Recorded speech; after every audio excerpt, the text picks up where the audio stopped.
प्यारे बच्चों, आज हम उस जीवों की बात करेंगे पृथ्वी पर। हमारी पूरी पृथ्वी पर यदि हम देखें तो दो प्रकार की वस्तुएं होती हैं। एक जिनमें जान नहीं होती, जिनमें जान नहीं होती उन्हें कहते हैं निर्जीव।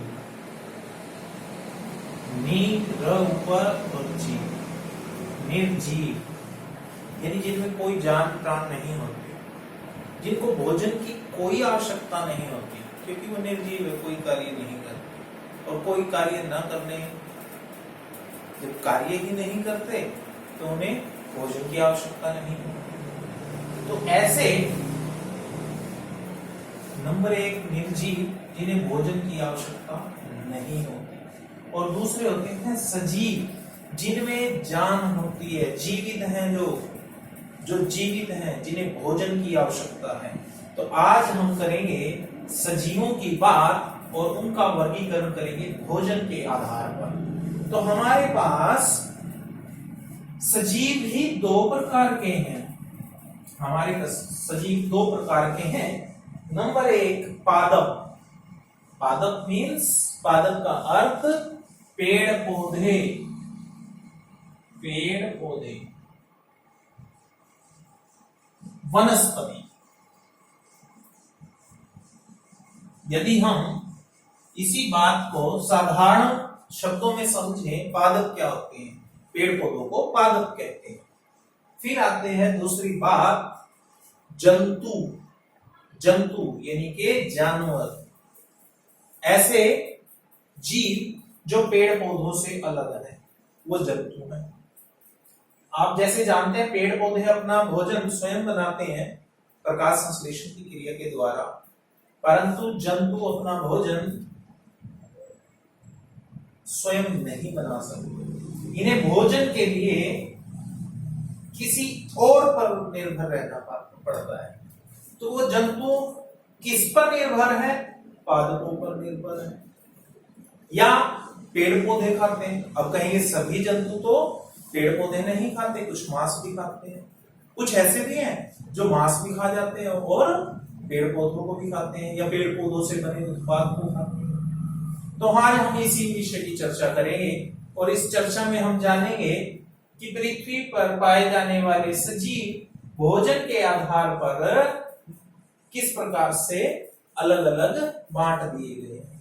तो आज हम सबसे पहले बात करते हैं जंतुओं की, जो आप सबसे ज्यादा देखते हैं और सबसे ज्यादा जल्दी बच्चों के समझ भी आते हैं। जंतुओं को भोजन के आधार पर वर्गीकृत करते हैं। तो नंबर एक तो आते हैं शाकाहारी। शाकाहारी जंतु, ये कौन से जंतु हैं? अब एक नया शब्द आ गया, शाकाहारी। इसके विषय में अभी चर्चा करते हैं। दूसरी तरह के जंतु मांसाहारी। दूसरी तरह के जंतु मांसाहारी जंतु। अब जंतुओं का भोजन के आधार पर वर्गीकरण किया तो नंबर एक पर आए शाकाहारी जंतु, नंबर दो पर आए मांसाहारी जंतु। और एक और इसकी टर्म होती है जिसे हम कहते हैं सर्वाहारी। र ऊपर चला गया, सर्वाहारी जंतु। तो हमारे पास ये तीन तरह के जंतुओं का वर्गीकरण में आया, देखा हमने। शाकाहारी जंतु कौन से जंतु हैं? शाकाहारी, मांसाहारी और सर्वाहारी। पहले इन शब्दों का अर्थ समझेंगे, फिर आगे चलेंगे। तो शाकाहारी बना है शाक जमा आहार।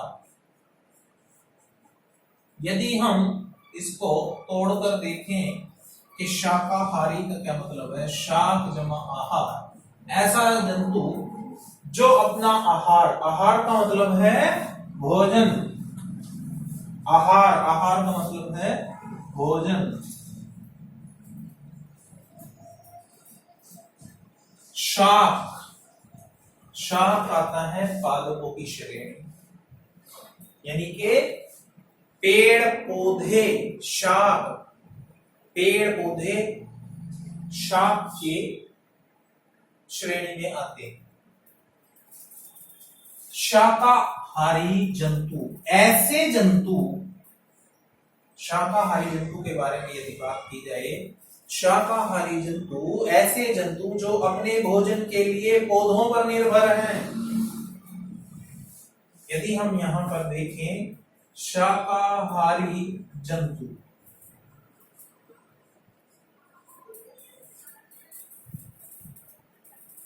ऐसे जंतु जो भोजन के लिए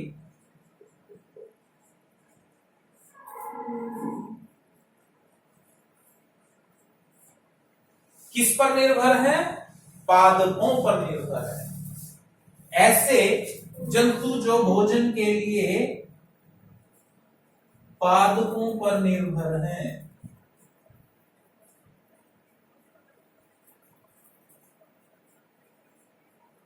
उन्हें शाकाहारी जंतु कहते हैं।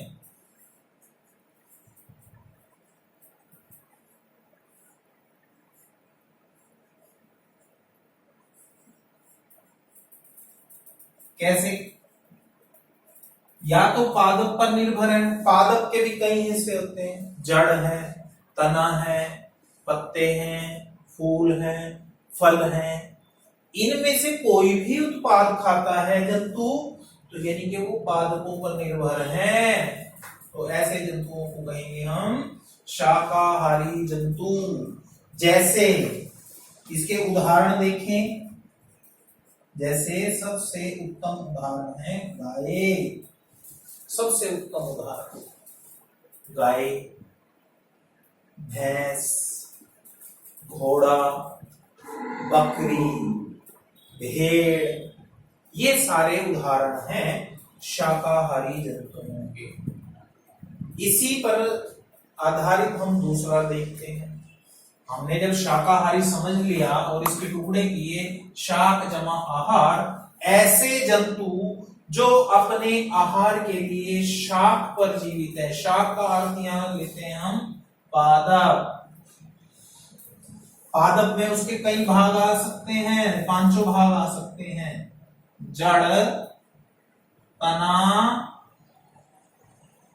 पत्ते, फूल और फल। पांचों भाग, 1, 2, 3, 4 और ये 5। तो हमारे पास शाकाहारी जंतु जो अपने आहार के लिए पादप पर निर्भर हैं, चाहे वो जड़ खाएं, तना खाएं, पत्ते खाएं, फूल खाएं, फल खाएं, ऐसे सभी जंतु जो केवल और केवल केवल सिर्फ पादपों के उत्पाद पर निर्भर हैं, उन्हें कहेंगे शाकाहारी जंतु। अब हमारे पास आता है अगला वर्गीकरण के आधार पर अगला वर्ग, जिन्हें हम कहते हैं मांसाहारी जंतु। मांसाहारी जंतु अपने नाम से ऐसे जंतु जो आहार के लिए मांस पर निर्भर हों, ऐसे जंतु जो भोजन के लिए केवल मांस पर निर्भर हों, केवल मांस पर निर्भर हों,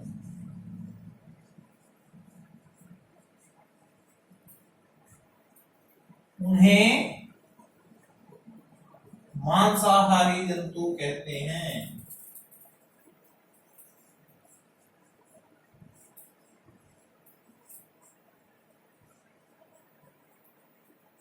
इसका सबसे बढ़िया उदाहरण जैसे आप देखते हैं, जंगल का राजा कौन? शेर, बिल्कुल सही। इसका उदाहरण शेर। जैसे शेर, शेर केवल मांस खाता है, घास फूस शाक सब्जी नहीं खाता। अपने जीवन के लिए वो मांस पर निर्भर है, शाक जमा आहार नहीं, इसका है मांस जमा आहार। मांस जमा आहार जो केवल और केवल मांस पर जीवित है। मछलियां, शार्क मछली, वो अन्य छोटी मछलियों का शिकार करते हैं, तो वो भी मांसाहारी है।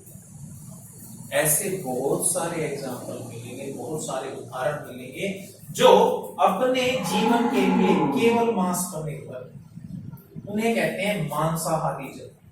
अब हमारे पास आता है तीसरा वर्ग। तीसरे वर्ग में कौन से जंतु? सर्वाहारी। सर्व, सर्व का मतलब सभी तरह का आहार, सर्व जमा आहार। सर्व, सर्व का मतलब सभी। सभी कौन कौन से? पादप और मांस, दोनों को खा जाए, दोनों। ऐसे जंतु जो पादप उत्पाद भी खाते हैं और मांस भी खाते हैं, उन्हें कहते हैं सर्वाहारी जंतु। इसका सबसे बढ़िया उदाहरण है कुत्ता। कुत्ते को यदि रोटी देते हैं तो वो रोटी भी खा लेता है, उसे यदि मांस दें तो मांस भी खाता है, तो वो दोनों तरह के आहार को ग्रहण कर सकता है। इस तरह के जंतुओं के उदाहरण के रूप में यदि हम लें तो सर्वाहारी जंतु जैसे कुत्ता,